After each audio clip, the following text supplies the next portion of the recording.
అనిపించిందండి అఖండ 2 తాండవం అచ్చం ఇక అఘోరి ఎలా ఉంటారో అదే విధంగా వచ్చారు. బాలకృష్ణ సినిమా ప్రతి సినిమాకు నేను గెటప్ వేసుకుంటానండి. మాది ప్రొద్దుటూరు కడప డిస్టిక్. ప్రతి సినిమాకు నేను గెటప్ వేస్తుంటాను. కానీ ఎప్పుడు మనం అక్కడే పేరు తెచ్చుకుంటున్నాము, ఇక్కడ పేరు తీసుకొచ్చుకోవాలా, 10 మందికి మనము గుర్తింపు రావాలా అనే ఉద్దేశంతో అదొకటి. తర్వాత ఏదైనా శ్రీదేవి డ్రామా కంపెనీలు కానీ అట్లా పోవాలి. 5వ తారీఖు కూడా మీరు గెటప్ వేసుకున్నట్టున్నారు, చాలా డిసప్పాయింట్ అయినట్టున్నారు. చాలా డిసప్పాయింట్ అయినా నేను ఆ రోజు 5వ తేదీ సినిమా రిలీజ్ కాలేదని. ఇప్పుడు అంతకన్నా ఆనందంగా ఉందండి ఇప్పుడు సినిమా రిలీజ్ అయినది కాబట్టి.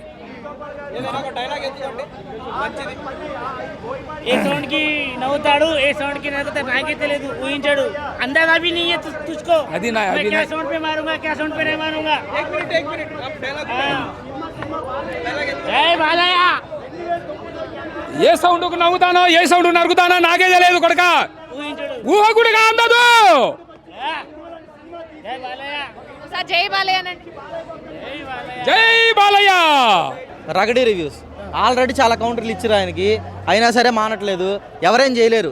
ఆల్రెడీ ఆయన పేరేం పేరు శ్రీకాంత్ భరత్ గారు చెప్పారు, రివ్యూవర్స్ ఎలాంటి వాళ్ళు నెగిటివ్ ప్రచారం చేసే రివ్యూవర్స్, మనం వాళ్ళ గురించి మాట్లాడుకుని టైం వేస్ట్ భయ్యా. సినిమా అయితే చాలా బాగుంది. ఆల్రెడీ మా మూవీ టీం అందరం కూడా నిన్న ప్రీమియర్స్ చూసాము, అండ్ ఇప్పుడు మళ్ళీ సెకండ్ టైం మేము థియేటర్కి వెళ్తున్నాం సినిమా చూడడానికి. ఓకేనా, డబ్బులు ఎక్కువ ఎవరు థియేటర్కి వెళ్ళి సినిమాలు చూడరు. సినిమా బాగుండి బెస్ట్ ఎక్స్పీరియన్స్ థియేటర్లో వస్తేనే సినిమా చూస్తారు. ఓకే, సినిమా చాలా బాగుంది. ప్లస్ పాయింట్స్ వచ్చేసి యాక్షన్ సీక్వెన్స్ అదిరిపోయినాయి, సనాతన ధర్మం గురించి చాలా బాగా చూపించారు, అండ్ ఆది పెనిశెట్టి గారి యాక్టింగ్ కూడా ఈ సినిమాకి చాలా ప్లస్ అయింది.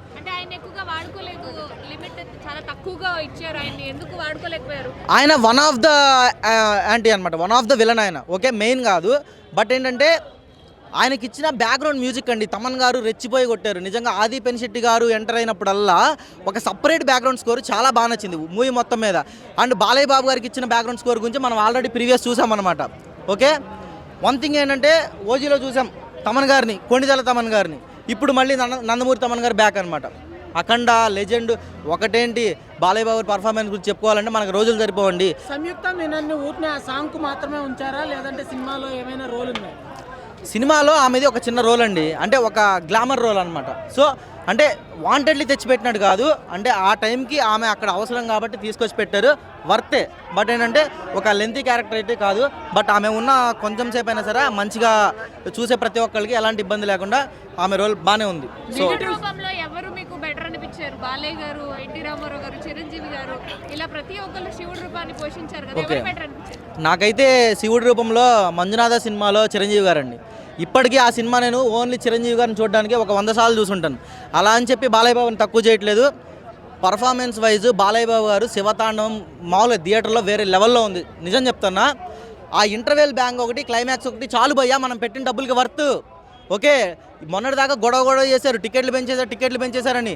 అంత పర్ఫార్మెన్సు, అంత యాక్షన్ సీక్వెన్స్ మనకి వర్త్. మనకి ఇంటర్వెల్ బ్యాంగ్ క్లైమాక్స్ చాలు, చాలా బాగుంది సినిమా, వేరే లెవెల్లో ఉంది, ఖచ్చితంగా ఇండస్ట్రీ హిట్.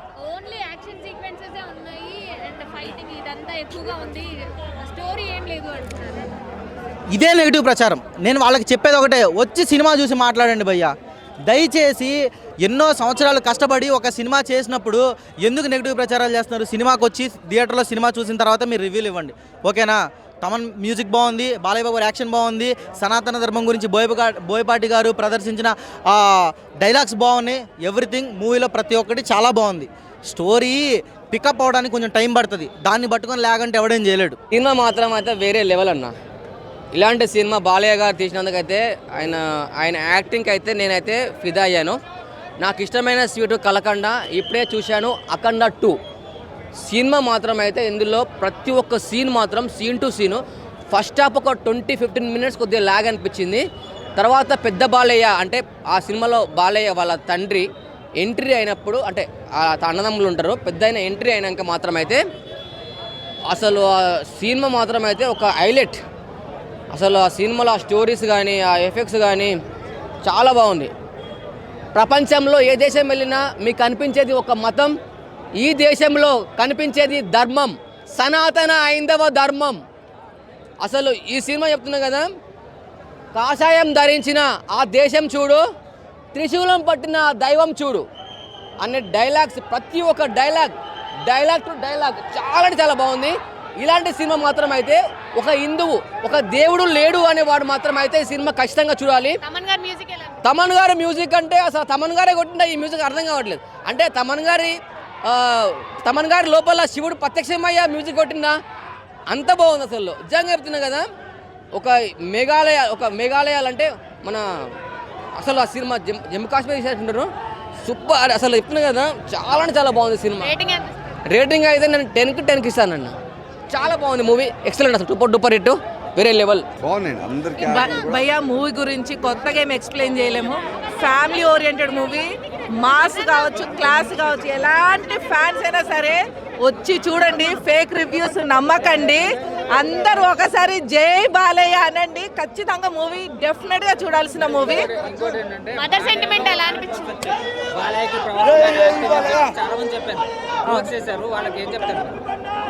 ట్రోల్స్ నేను అదే అంటున్నా భయ్యా, ట్రోల్స్ చేసే వాళ్ళు కూడా బ్రతకాలి కదా. Negative or positive let them live, వాళ్ళని బ్రతకనివ్వండి, ఎలా ఉన్నా కానీ బ్రతకనివ్వండి. మూవీ అయితే చాలా బాగుంది, అందరు చూడాల్సిన movie. Thank you so much.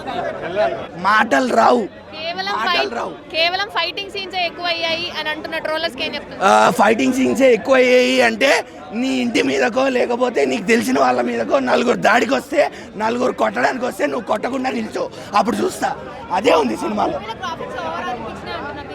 నేను గ్రాఫిక్స్ పట్టించుకోను, నాకు స్క్రీన్ మీద బాలయ్య బాబు గారు ఉన్నారు, డైరెక్షన్ బోయేపాటి, మ్యూజిక్ ఏమో తమనన్న, చాలు, నాకు గ్రాఫిక్స్ అవసరం లేదు. మదర్ సెంటిమెంట్ ఎలా అనిపించింది? అబ్బా ఇది చెప్పాలి, థ్యాంక్ యూ.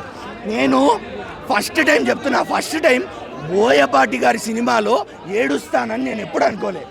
బోయపాటి గారి సినిమాలో నేను ఏడుస్తానని ఎప్పుడూ అనుకోలేదు, కళ కూడా కనలేదు. ఎందుకంటే బోయపాటి సినిమాలో ఏముంటుంది, ఫైట్లు ఉంటాయి, ఆడ ఎత్తితే ఈడ పడతాడు, ఈడ గొయ్య అవుతుంది, సమాజ్ చేస్తాడు, అంతే అనుకున్నాం. కానీ అబ్బా అసలు అమ్మతో ఉన్న ఎమోషన్ని క్యారీ చేశారు బోయపాటి గారు, బాలయ్య బాబు గారు. అక్కడ నట విశ్వరూపం అంతే. అఖండ సినిమాలో ఫస్ట్ పార్ట్లో మనం చూసాము, తల్లికి కొడుకు దూరం అయితే అదొక బాధ, ఓకే ఫైన్ అని చెప్పి అనుకున్నాం. కానీ సెకండ్ పార్ట్లో ఆ ఎమోషన్ని క్యారీ చేశారు సార్ బోయపాటి గారు. బాలయ్య బాబు గారితో మీరు ఆ ఎమోషన్ని పండించిన విధానం, అమ్మతో బాలయ్య బాబు గారితో ఆ సీన్లు పావుగంట నాకు తెలియకుండా కంట్లోంచి నీళ్ళు గారుతూనే ఉన్నాయి నాకు. లిటరల్లీ హ్యాట్స్ ఆఫ్ బోయపాటి గారికి, స్పెషల్గా ఈ విషయంలో హ్యాట్స్ ఆఫ్. అక్కడ తమన్ గారికి కాళ్ళు మొక్కేస్తాను నేను, తమన్ గారికి. అక్కడ ఇప్పుడు దేవుడు దిగినప్పుడు 4 ఫైట్ సీన్లప్పుడు మ్యూజిక్ కొట్టేయడం బాగానే ఉంటుంది, కానీ అలాంటి సెంటిమెంట్ సీన్లలో అమ్మతో ఎమోషనల్ సీన్ వస్తున్నప్పుడు అన్న అక్కడ శివయ్య కూడా దిగుతాడన్న, శివయ్య నేల మీదకి దిగుతాడు ఆ ఎమోషనల్ సీన్ దగ్గర. ఆ టైంలో పడ్డ బీజిఎం అన్న నాకు ఇంకా కళ్ళొచ్చి నీళ్ళు కారుతున్నాయి. దాని గురించి తలుచుకుంటేనే అంత ఎమోషనల్గా ఉండింది ఆ సీన్ మాత్రం. హ్యాట్స్ ఆఫ్ బోయపాటి గారికి. నేను రేటింగ్ ఇయ్యాను, మూసుకొని వెళ్ళి సినిమా చూడండి అంతే.